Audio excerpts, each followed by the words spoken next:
For Christmas this year, I received a new coffee setup where I could make V60 filter coffee.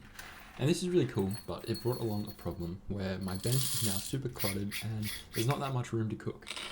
So, what I'm going to do in this video is build a little benchtop shelf where I can store my coffee setup on top and my kettle and other appliances down below. As you can see here in the diagram, I'm also going to cut out a section for the PowerPoint, and this is what it's going to look like at the end. So, before I drink this cup of coffee, let's head to the shed and make it. Welcome back to Taylor Designs. So for this project, I'm going to be using this piece of wood here, which is some maple. And I bought this a bit before Christmas for another project, and this is my leftover. This project is really quite simple. And so to make it slightly more interesting, I'm going to be doing a few box joints to connect them all together. This will make it slightly more interesting to look at.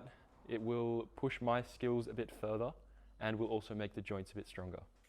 So the first thing I want to do for this is to cut it down to the lengths that I want to use it, and then remove the cupping and warping that's developed whilst it's been stored in the shed. Now I'm cutting it down to size first because the warping and twisting is more significant over the length of the board. So by cutting it down, I will save material when I begin to flatten the boards.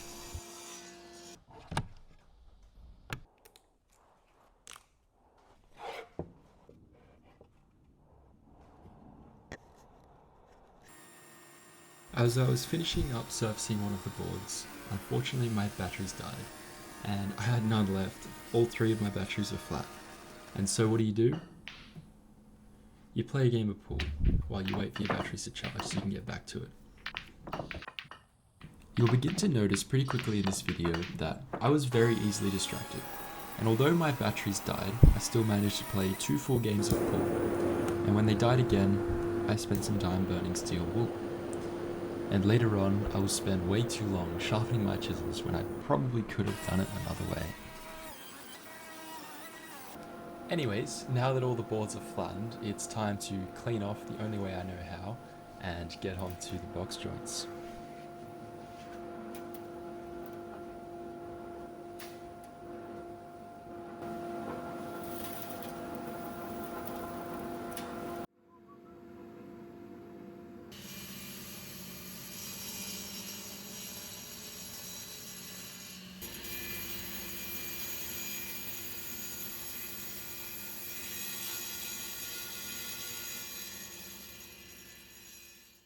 It's the following day, and yesterday afternoon I tried to use my chisels just to clean up my box joints a little bit, and my chisels are in shambles. Look at the state of this.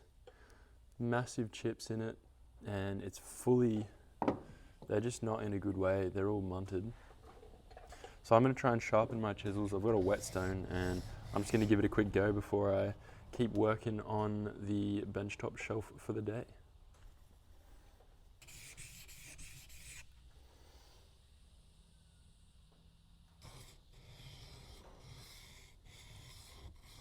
Now I didn't show myself cutting out the first box joint yesterday, but you can see, compared to the last shot of my chisels, that I can now clean up the joint a little bit. So, moving on from the first one, I began to work on the second side.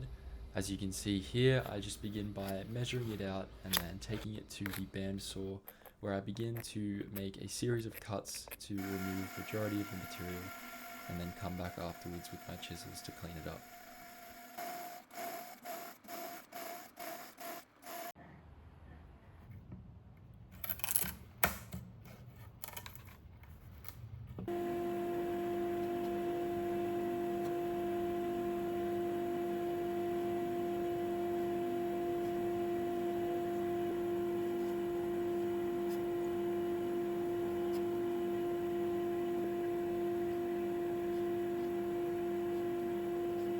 So I've just finished up the second side. I think I did a better job this time.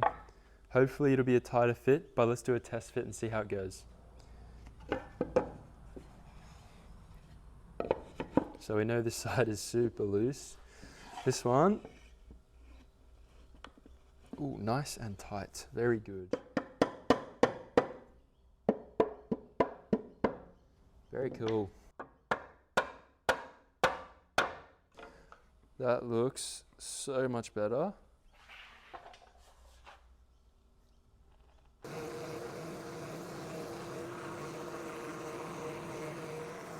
It is time to clean up these joints and glue it together. So I've cut this piece here, which is the same internal length as this one, and I'll put this at the base. Okay, well, my camera slash phone stopped recording, which I'm really stoked about that. I think that's really cool. And so you missed me clamping this and probably gluing it as well, which is really cool. So this is where we're at. It's glued up, clamped up. I've wiped off the squeeze out, and we'll leave that for another day. So just a little side note, I totally forgot about the PowerPoint thingy, the hole I need to cut out for that. And so I guess I'm gonna figure out how to do that while it's glued together. So that'll be another element to this project. Probably should have done that already, but that's okay. I will figure that out in the next day. Oh, welcome back. It's bucketing outside, so I'm yelling a little. And well, I've taken the ratchet straps off this, so it's no longer clamped. I'm just in the process of measuring up that little spot that I forgot to cut out. So, jeez. The drain's flooding already. Oh my goodness. Now, I think this is the third large distraction that I faced in this project, but I don't think this one's my fault, and I can't really blame the weather. Although we did get like 30 mil in an hour, and well, there's a lot of runoff towards the shed that I'm working in, and the drain very quickly could not handle the amount of runoff. And so I got out there frantically. My mum came down to help, and we just began trying to push the water away from the shed doors, and I set up some makeshift baffles with some cinder blocks and some sleepers that we had lying around to try and do anything to stop the water from flooding my workspace. Ultimately, we did succeed, and we did not flood the shed. After all that chaos, I am now going to get something done. The rain has mostly stopped, and I've dried off, and I put a jumper on because it's a bit chilly. But yeah, I have marked out what we're going to cut out, so let's do that.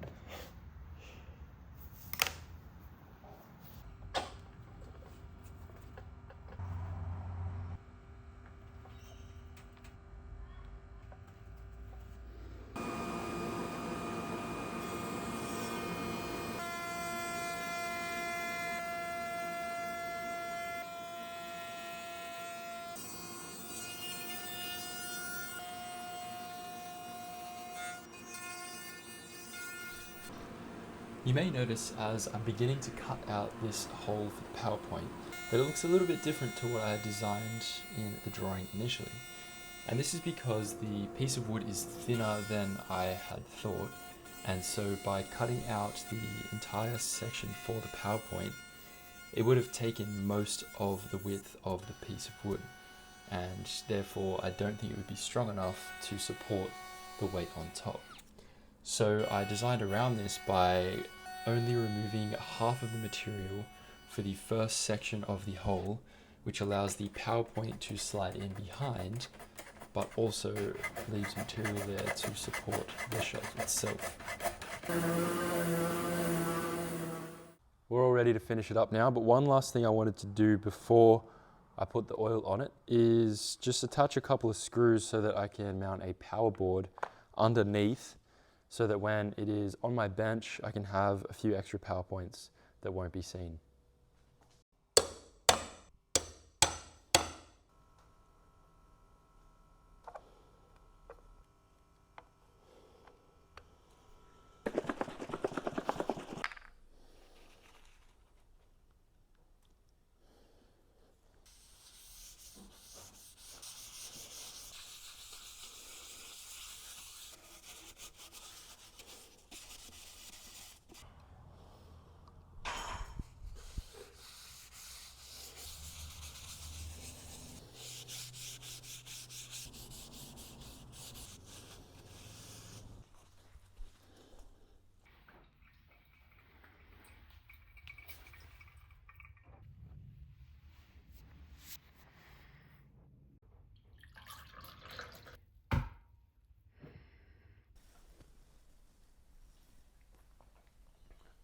thank you for watching this video.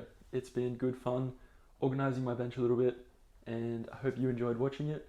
Make sure to do the liking and the subscribing because we do that here, and I'll see you in the next video. Bye.